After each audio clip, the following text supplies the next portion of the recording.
From the lowest maid to running the shogun's palace, you wake in the dark and you will never see the shogun, roughly 4 in the morning.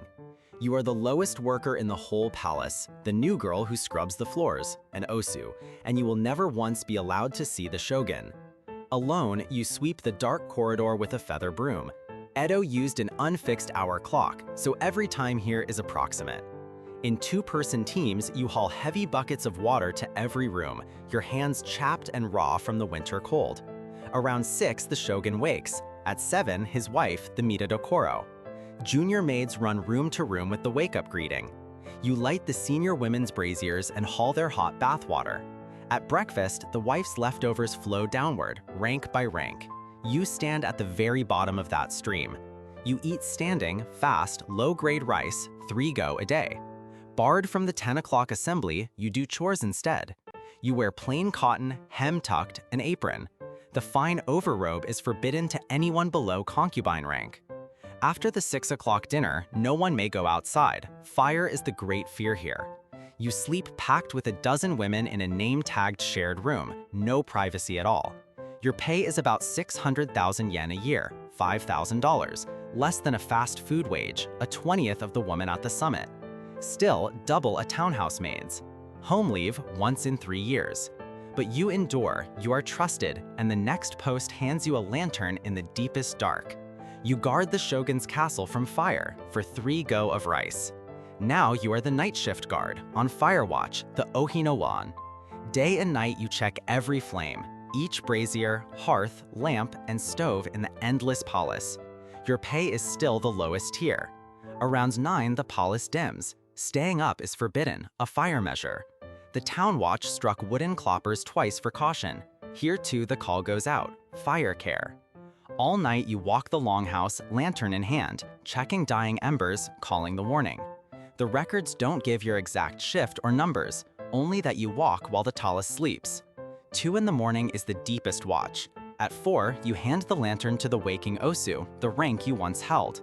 Legend tells of a ghost on the keep's stone base, but that is only a tale. And the fear is real.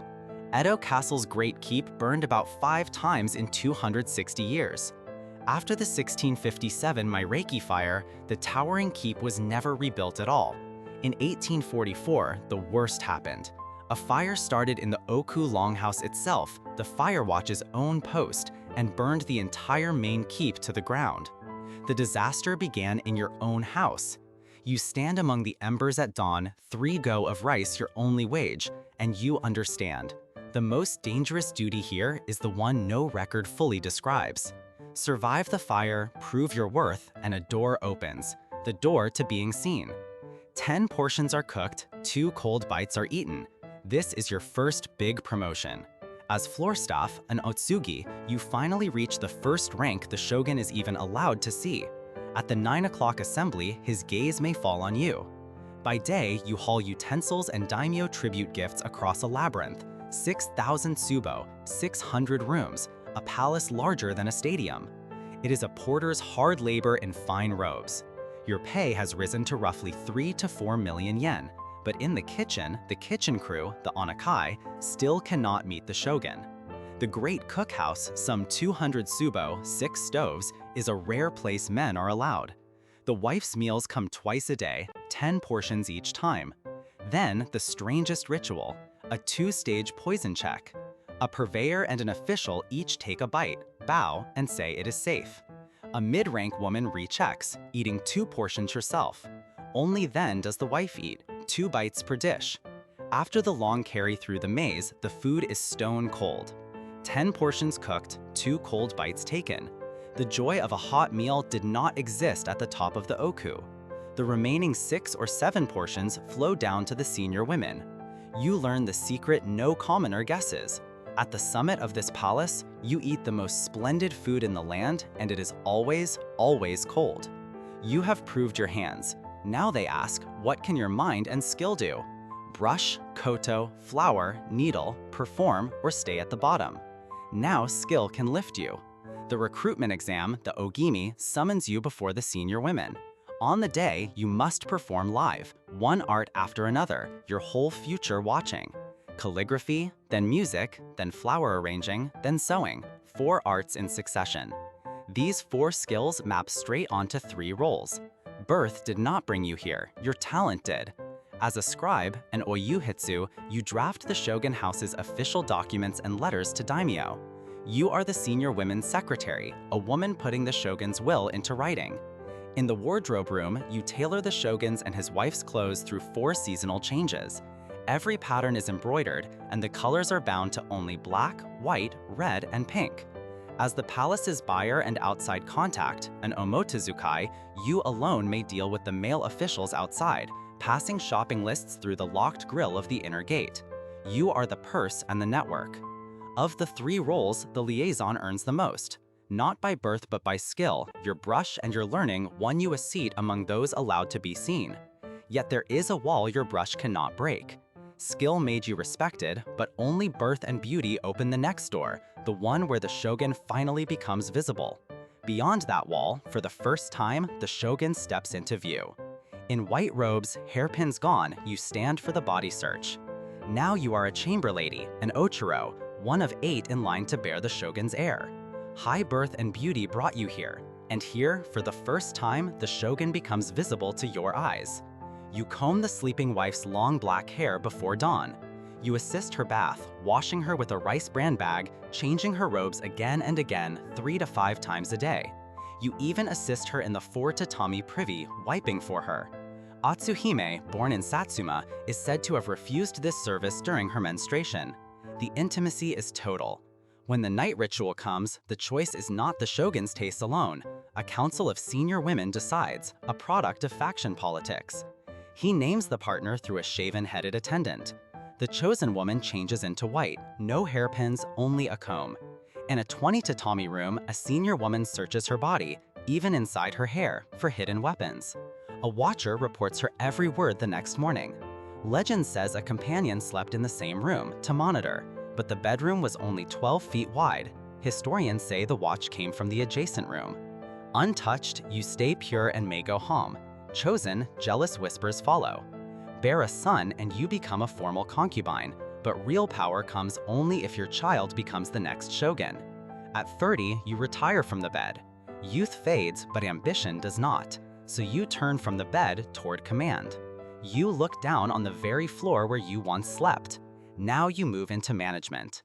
As the guest and events manager, the ukiyo-e, you run the receptions when the shogun goes out or the great branch houses visit.